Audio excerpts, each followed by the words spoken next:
Bapak saudara yang makan Allah, insyaallah sampai isya nanti kita akan membedah hadis-hadis mengenai Al-Imam Al-Mahdi, terutama setelah daulah ala minhajin nubuwah berdiri. Sebelum terjadi khuruj Dajjal, keluar Dajjal, apa yang terjadi? Terjadi fitnah. Fitnah bahasa Arab artinya kekacauan. Kita masuk ke hadis, ini hadis Imam Abu Daud, ya, bahwa di akhir zaman akan terjadi fitnah akhir zaman, dan itu panjang. Puncaknya dua, muncul Dajjal, dan terakhir nanti ada lagi Ya'juj dan Ma'juj. Yang kita bicarakan dari kemarin adalah pra Dajjal keluar dan setelah Dajjal dibunuh. Mungkin ada beberapa orang yang mungkin mengatakan, Ustadz ini dongeng, kita butuh sesuatu yang real. Ya, ini juga ada hadisnya, kita punya data. Sebelum ilmu kamu ada, hadis ini sudah ada. Sebelum ilmu kedokteran, politik, bisnis semua ada, ilmu ini sudah ada. Ya, jangan terlalu sombong lah. Kemudian mengatakan orang yang berbeda faham, beda pandangan dengan kita, kemudian dongeng. Ya. Syekh Al-Adni mengatakan ada ilmu fiqih, ilmu akidah, ilmu tasawuf. Lalu beliau menyebutkan ilmu eskatologi. Eskatologi ini fikih akhir zaman. Sama dengan penemuan kita, cuma saya menyebutnya dengan istilah yang berbeda. Ya. Fikih akhir zaman ini saya bagi dua. Jadi kalau beliau 4, saya jadi 5. Fikih akhir zaman itu pertama, gerakan apa yang akan kita persiapkan menyongsong akhir zaman. Maka disebut harakah. Ya. Lalu tujuannya sampai kemana? Tujuannya itu yang kelima, yang Nabi sebut summa yakunu, ya. Lalu setelah itu ada daulah, kekuasaan ala minhajin nubuwah, dalam manhaj kenabian. Itu. Jadi fikih akhir zaman saya baginya dua, harakah. Nah, harakah ini pergerakan. Bergerak itu berarti nggak boleh diam tuh. Karena sekarang zamannya alhamdulillah masih belum zaman perang militer, kita nikmati. Sekarang perang apa? Perang opini nggak? Maka ciri-ciri pengikut Dajjal sekarang sudah bisa dideteksi. 1, tidak percaya zuriat Rasulullah SAW. Hati-hati ya tuh, ya. Kalau punya ustadz gak percaya zuriat Nabi, hati-hati itu dia. Semoga dia berubah sebelum saatnya terjadi. Kenapa? Ini hadisnya yang mau kita baca. Al-Mahdi minni. Ya. Al-Mahdi itu dari keturunanku. Al-Mahdi minni min itrati. Al-Mahdi itu dari keturunanku, dari itrahku. Min waladi Fatimah. Dari zuriat Fatimah. 284. Ini namanya sanad. Ahmad ibn Ibrahim, ini sanad namanya. Jadi hadis itu tidak langsung didapat oleh imam dari Nabi. Si imam ini berguru juga kepada seseorang atau banyak orang. Maka kalau kita ikut sunnah Nabi, wajib punya guru. Karena imam, pengamal, dan pengumpul sunnah ini berguru. Tapi kata kawan kita sekarang, gak boleh ikut ustadz, gak boleh ikut imam, gak boleh ikut kiai. Langsung saja kepada, nah ini saya ulang-ulang terus Pak. Karena mereka mengulang-ulang di luar sana, kita ulang lagi di sini. Kita bersihkan cara berpikir begitu. Kita riset ulang. Itu brainwash. Ikut Allah saja, ikut Rasul saja. Kita tanya, gimana cara ikut Rasul? Baca Sahih Bukhari, Sunan Abu Daud. Ini yang saya bawa namanya Sunan Abu Daud. Kitab hadis ketiga di bawah Bukhari, Muslim. Ini Sunan Abu Daud. Kawan Imam Bukhari dalam berguru. Ini mereka sepengajian. Bedanya, Sahih Bukhari lebih mentareng aja daripada Sunan Abu Daud. Cuma mereka punya kriteria masing-masing dalam bab sahih. Mereka berguru. Siapa guru dia? Ahmad ibn Ibrahim itu gurunya. Dari Abdullah bin Ja'far Ar-Raqi, qala hadatsana Abdul Malik, terus sampai ke an Ummi Salamah, dari Ummu Salamah. Apa kata Ummu Salamah? Ini istri Rasulullah. Sami'tu Rasulullah sallallahu alaihi wasallam yaqul, al-Mahdi minni min itrati. Al-Mahdi, Imam Mahdi itu min itrati. Kenapa Nabi nggak perlu nyebut imam? Ya beliau Nabi, imam mah di bawahnya, nggak perlu ada kata imam. Ya, kita yang perlu menyebut kata imam sebagai respect kepada beliau. Al-Mahdi itu min itrati. Apa arti itrah? Trah. Udah jadi bahasa Indonesia? Al-Mahdi itu trah, dia trahku. Trahnya Rasulullah min waladi Fatimah. Ini khusus. Keturunan Rasulullah hanya lewat Sayyidah Fatimah. Maka yang ingkar kepada keturunan Rasulullah berarti dia ingkar kepada Imam Al-Mahdi. Di akhir zaman ini mempercayai Al-Mahdi itu adalah rangkaian dari kesahihan percaya kepada hari akhir. Maka kalau nggak percaya kepada Imam Mahdi, bisa dipertanyakan percayanya kepada hari akhir. Jadi wajib atau enggak? Percaya terhadap hari akhir, di dalamnya ada tanda-tanda kiamat. Salah satunya khurujul Mahdi, munculnya Al-Imam Al-Mahdi. Ini hadisnya. Berarti mulai hari ini hormat nggak sama zuriat Nabi? Hormat. Tapi manusia biasa, mereka manusia biasa. Karena di darahnya ada darah Rasulullah Sallallahu Alaihi. Dan Bapak Saudara bukan Allah, kiamat tidak akan terjadi kalau masih ada dua pewaris. Satu pewaris ilmu Rasulullah, yang kedua pewaris nasab Rasulullah Sallallahu Alaihi Wasallam. Ya, itu para sayyid, para sadah, itu mereka beban mereka lebih berat dari kita. Karena mereka kalau dosanya itu digedein. Satu tapi gede hitungnya. Kenapa mereka membawa darah Rasulullah Sallallahu Alaihi Wasallam? Ya.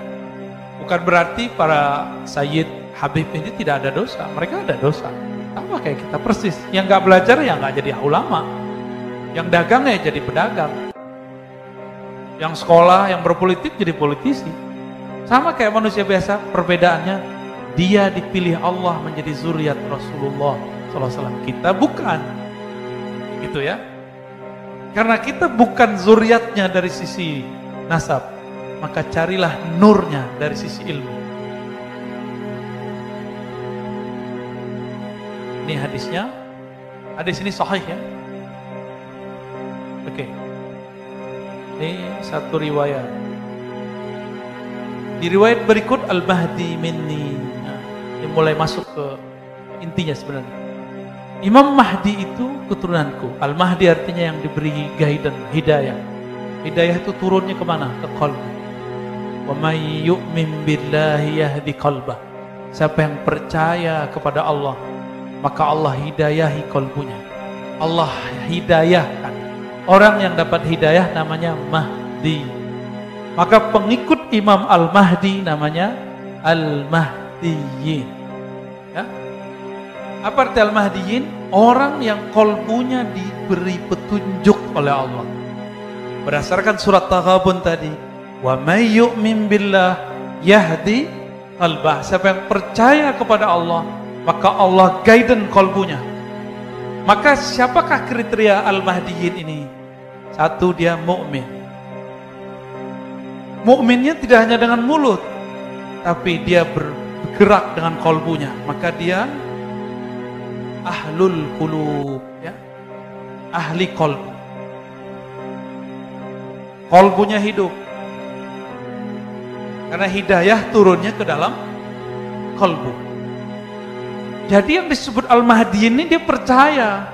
Percaya itu bisa nggak setengah-setengah? Saya percaya tapi dikit, nggak bisa begitu. Percaya itu nggak ada hubungannya dengan cocok logi. Ya, inilah rahasianya. Kenapa Allah samarkan dari manakah Al-Mahdi keluar? Supaya orang-orang yang palsu-palsu nongol sebelum waktunya. Dan Nabi sudah mengatakan begitu, khairul qurun qarni, sebaik-baik kurun di zamanku, abadku, lalu abad setelahku, lalu abad setelahku. Setelah itu apa kata beliau? Akan muncul orang yang bersaksi sebelum bersumpah, yang bersumpah sebelum bersaksi. Kan sekarang muncul. Nanti lihat aja Pak, 2000 berapa ya, Nanti ada lagi virus, orang tegang lagi sedunia, muncul orang-orang stres ngaku Al-Mahdi. Al-Mahdi nggak perlu ngaku, dia sudah Al-Mahdi dari lahirnya. Dia tidak menjadi Al-Mahdi karena dibaiat orang, dia sudah Al-Mahdi sebelum dibaiat. Tapi Allah sembunyikan dia, karena ada kata kunci nanti di sini. Dan beliau adalah orang yang percayanya sangat kuat. Kepercayaan imannya sangat dahsyat. Mukminnya sempurna, tapi dia keep dalam-dalam di dalam kolbunya. Ini ciri-ciri fisik. Nah, di sini banyak orang stres ngaku nih. Ajlal jabhah, jidatnya agak lebar. Hati-hati antum yang jabah lebar tuh ya. Ntar lagi stres ngaku Al-Mahdi lagi. Beruntunglah jidatnya nggak lebar, aman. Aknal anf ini mancung lah ya, tapi gak mancung amat. Yamla'ul arda qista. Ini dia. Jadi setelah nanti Dajjal kalah, kan sekarang pembahasannya itu ya, setelah Dajjal kalah, yamla'ul arda qista. Dia akan memenuhi bumi dengan qista. Apa arti qista? Keseimbangan. Wa'adla, keadilan. Semua orang pengen keadilan kan? Sekarang banyak yang menurut kita nggak adil. Kenapa? Karena kita dapat persepsi dari YouTube, dari berita. Persepsi itu yang membuat kita tidak mengatakan tidak adil, tapi ada kelompok lain mengatakan adil. Karena dia baca persepsi yang lain. Jadi jangan-jangan persepsi kita yang mengatakan adil tidak adil. Kalau nanti tidak ada persepsi, semuanya objektif. Kama muliat jauran wa zulma. Sebagaimana sebelumnya bumi dipenuhi oleh kezaliman. Yamliku sab'a sinin, menguasai selama 7 tahun. Di hadis yang lain 8, di hadis yang lain 9. Maka saya mengambil yang 9 tahun. 9 tahun. Masih ingat Dajjal berapa hari di bumi? 1 hari sama dengan 365 hari setahun. Gak usah khawatir, nanti Allah ganti. Setahun, kan setahun, sehari bersama Al-Mahdi, nanti sama rasanya dengan setahun. Hitung aja tuh, 9 kali 365 kali 365, rasanya ribuan tahun, rasanya. Tetap hitungannya 9 tahun. Itu kenapa? Karena farhan, karena sangat bahagia. Kenapa bersama Ad-Dajjal terasa lama? Karena merasa mencekam, tersiksa. Jadi dua nih waktu. Ada waktu yang membuat kita terasa lama, itu karena tersiksa. Ada yang karena saking bahagianya. Nanti di zaman itu, di pendek cerita kita simpulkan banyak hadis. Di zaman itu gak ada lagi orang yang berhak menerima zakat. Maka mumpung yang punya rumah kosong, punya rumah nganggur, kasihlah ke orang-orang yang gak punya rumah tuh. Yang punya harta numpuk, bagi-bagilah. Ini waktunya sudah dekat, Pak. Kalau virus ini berubah modelnya gimana? Nanti tidak ada turun hujan, paceklik, tanaman gak ada tumbuh. Duit bisa dimakan gak? Duit di bank bisa dicairkan gak? Mumpung masih bisa berbagi, berbagilah sekarang. Sebelum berbagi nanti tidak ada artinya. Karena nanti kalau orang udah masuk zaman Al-Imam Al-Mahdi, semua keberkahan Allah turunkan. Gunung-gunung emas tuh nanti dibuka semua. Jadi gak ada orang, kita mau ngasih duit, orangnya punya duit. Yang dulu kita ingat dia miskin, dia gak miskin lagi. Mumpung Bapak ini punya kelebihan, sekarang berbagi. Ada pergerakan dakwah, berbagi. Ada orang ngurusin fakir miskin, berbagi. Ada yang punya pesantren, gak mesti ahlul Quran. Kita ini kan cuma mengatakan yang dibantu itu orang hafiz Quran. Hafiz Quran itu siapa saja yang khidmah kepada Quran. Baik dia khidmah fikih, khidmah aqidah, khidmah tasawuf, itu semua ahlul Quran. Bukan hanya ngafalin bacaan, semuanya ahlul Quran. Kan semua ilmu itu dari Al-Quran. Ya, apalagi kalau dia hafal Quran plus ilmu-ilmunya. Fayalbas sab'a sinin. Lalu Imam Mahdi tinggal selama 7 tahun. Qala Abu Dawud, qala ba'dun an Hisham, Syamni Rawi, Nabi mengatakan 9 sinin, 9 tahun. Jadi itu perbedaan riwayat. Nah, saya milih yang mana? 9, Pak. Ya kita pilih yang enak, Pak. Yang lama. Bukan sembarangan pilih, karena yang ngomong Hisham. Hisham itu adalah Amirul Mukminin fil hadis.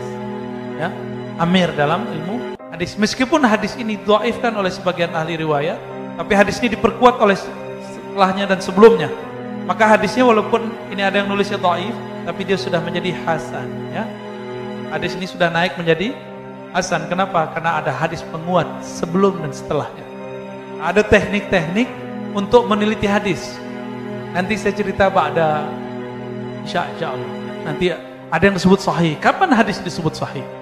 Jangan asal ngomong-ngomong doang sahih. Sahihkan Albani. Memang kalau disahihkan Ar-Razi nggak bisa terima. Ya. Lagu aman ente gitu ya. Di sini coba lihat. Nanti yang terjadi yaksimul mal, harta dibagi-bagikan. Ya'mal finnas, beramal di tengah manusia dengan sunnah Nabi.